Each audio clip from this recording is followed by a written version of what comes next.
कुछ कहते हैं कि अफेयर है इनका, इसलिए एक साथ फिल्में करते हैं। बिल्कुल एकदम सही है, उसमें कोई गलत नहीं है। मैं तो बड़ा प्राउड फील करती हूँ, बाप रे इतना अच्छा आदमी जिसको मिल जाए लाइफ में तो गंगा गंगा नहा ले शादी करते ही। मैं क्या कर रही हूँ क्या नहीं कर रही हूँ उससे आप लोग को मतलब रखने की कोई ज़रूरत नहीं है। Thank you so much. Dinesh ji, आपकी प्रोडक्शन फिल्म आ रही है राम लखन, जिसका एक हिंदी नाम है राम लखन, बड़ी हिट फिल्म थी। क्या उस कहानी का आपकी कहानी से कोई मेल है? कोई मेल नहीं है।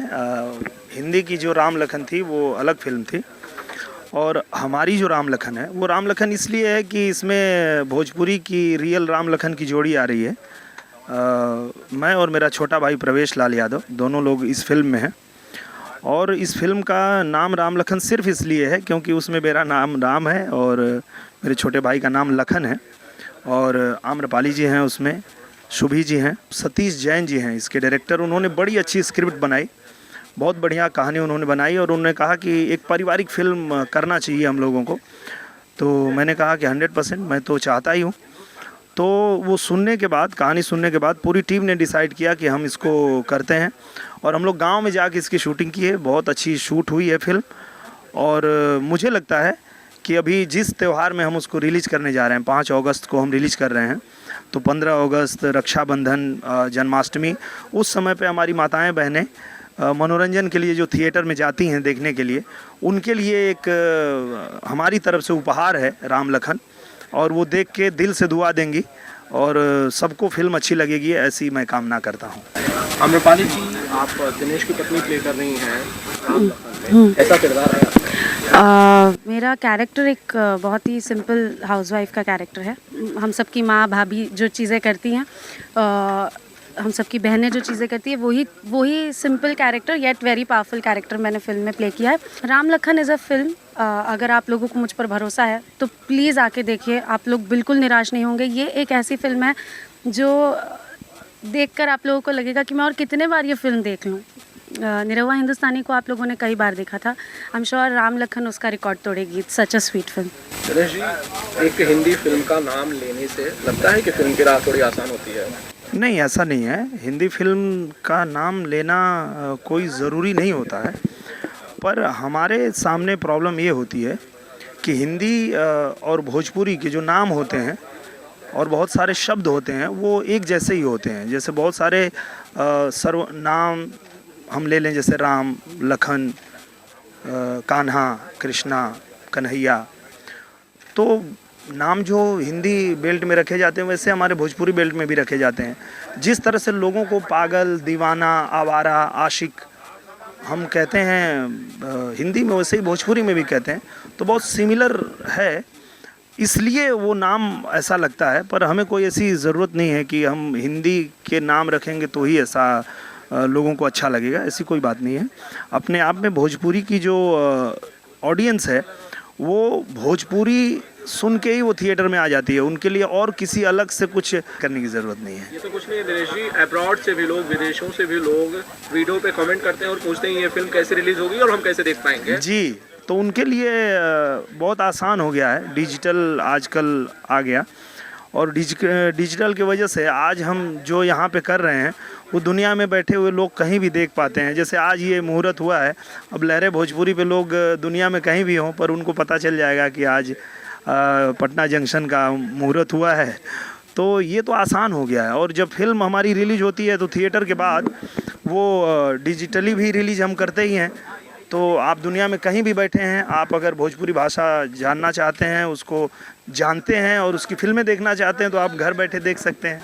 दिनेश जी प्रोड्यूस कर रहे हैं, होम प्रोडक्शन फिल्म है, बड़ा प्रेशर होता है, सबसे बड़ी जिम्मेदारी शायद प्रोड्यूसर की ही होती है।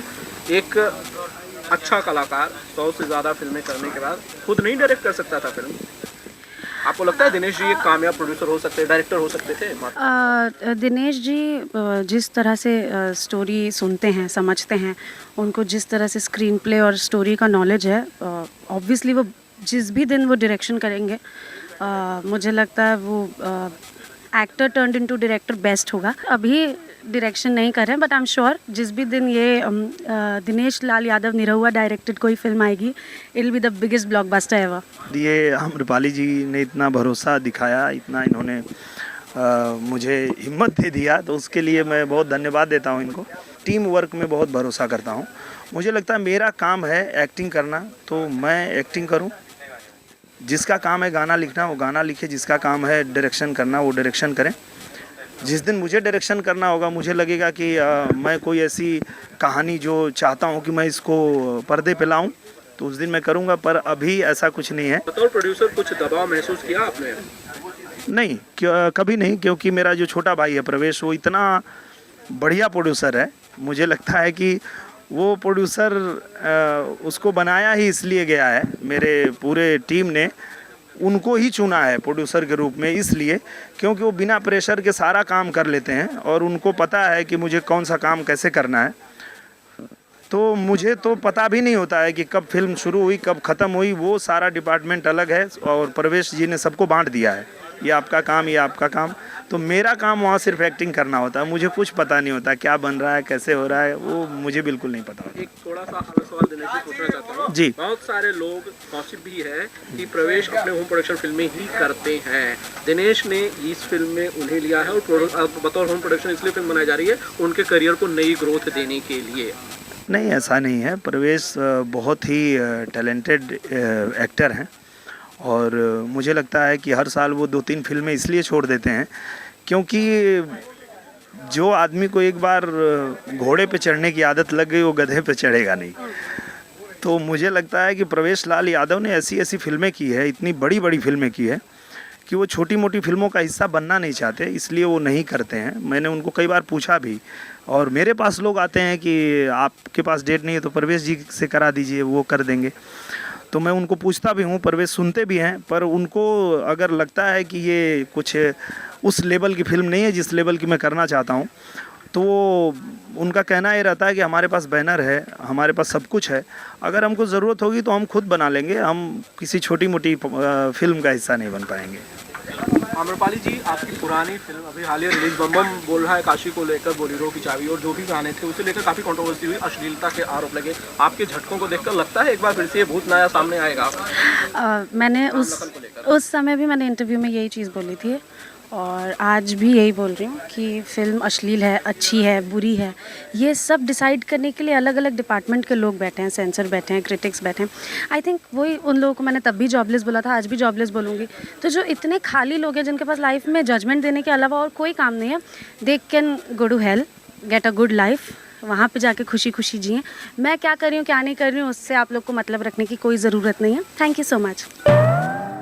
दिनेश जी, आपकी फिल्मों को लेकर अब ये भी लोग कहने लगे कि बहुत सारी फिल्में 14-15 साल फिल्में आम्रपाली के साथ की, आप लोग इनके साथ ही फिल्में करते हैं, तरह तरह की बात लोग कर रहे हैं, कुछ सफाई देना चाहेंगे? अफेयर भी लोग कुछ कहते हैं कि अफेयर है इनका, इसलिए एक साथ फिल्में करते हैं। बिल्कुल एकदम सही है, उसमें कोई गलत नहीं है कि हम फिल्में साथ में ही करते हैं और इसलिए भी करते हैं कि मुझे लगता है कि जब ऑडियंस कोई जोड़ी एक्सेप्ट करती है और ऑडियंस को कुछ अच्छा लगता है तो वो हमारे अंदर क्षमता नहीं है कि हम उसको बदल पाएँ या उसको हम नकार दें। ये तो हम लोग का सौभाग्य है कि इनके साथ हमें बार बार फिल्म करने को मिल रहा है और जो हमारे दर्शक के साथ साथ जो हमारे निर्माता हैं, निर्माता भी यही चाहते हैं कि हम वही फिल्म बनाएं जो जब थिएटर में लगे तो लोग इतने दर्शक आएँ कि हाउसफुल हो जाए और फिल्म सफल हो जाए। तो वो भी यही चाहते हैं कि इस जोड़ी को लेके बनाएं, तो उसे हम बदल भी नहीं सकते। यही सवाल आम्रपाली से करना है। आम्रपाली जी, जब आप भी सुनते होंगे कि लोग कहते हैं अफेयर है, दिनेश लाल यादव के साथ नाम जोड़ा जाता है, तो आप कैसे रिएक्ट करते हो? मैं तो बड़ा प्राउड फील करती हूँ, बाप रे इतना अच्छा आदमी जिसको मिल जाए लाइफ में तो गंगा गंगा नहा ले शादी करते ही। तो अफेयर अगर होता मेरा, wow, I would have loved it so much. But फिर से बोलने दीजिए ना, कम से कम बोले तो सही, और कुछ काम नहीं है तो बोल के तो अपनी भड़ास निकाल लें ऐसे लोग। So let them talk. I love you guys. Dinesh ji पहले से शादीशुदा है? ये बहुत लड़कियों का बैड लक है। जी। अब आप आ रही है राम लखन आपकी, आप क्या कहना चाहते हो ऑडियंस को? मैं यही कहना चाहता हूँ कि बहुत अच्छी फिल्म बनी है और जब आप देखेंगे तो आपको लगेगा कि अपने गांव की याद आ गई, अपने घर परिवार की याद आ गई। बहुत पहले मैंने एक फ़िल्म किया था परिवार, और वो परिवार फिल्म देखने के बाद बहुत सारे लोग मुझे ऐसे मिले जिन्होंने कहा कि भैया ये फिल्म देखने के बाद मैं अपने भाई को फ़ोन किया, अपनी माँ को फ़ोन किया, अपने उस भाई को भी फ़ोन किया जिससे मैं बात नहीं करता था। तो बहुत खुशी हुई, मुझे लगा कि मतलब सिनेमा अगर ऐसा कुछ कर सकता है तो हमें इस तरह का सिनेमा बनाना चाहिए। तो मुझे पूरा भरोसा है कि जब राम लखन भी लोग देखेंगे तो जो बहुत दिनों से दूर हैं अपने परिवार से, अपने घर से, अपने भाई से, वो उनसे मिले बगैर नहीं रह पाएंगे, ये मेरा दावा है। राम लखन मेरे लिए सारी जो मेरी फेवरेट फिल्म्स रही है, फैमिली ड्रामा नदिया के पार, हम आपके हैं कौन, हम साथ साथ हैं, कभी खुशी कभी गम, वो उन सब फिल्मों को जितना लोगों ने पसंद किया है हमेशा, राम लखन को उसी लेवल का पसंद किया जाएगा। It is such a beautiful film. आप लोग देखने जाएंगे, आप लोगों को बहुत मज़ा आएगा। Please go watch the film.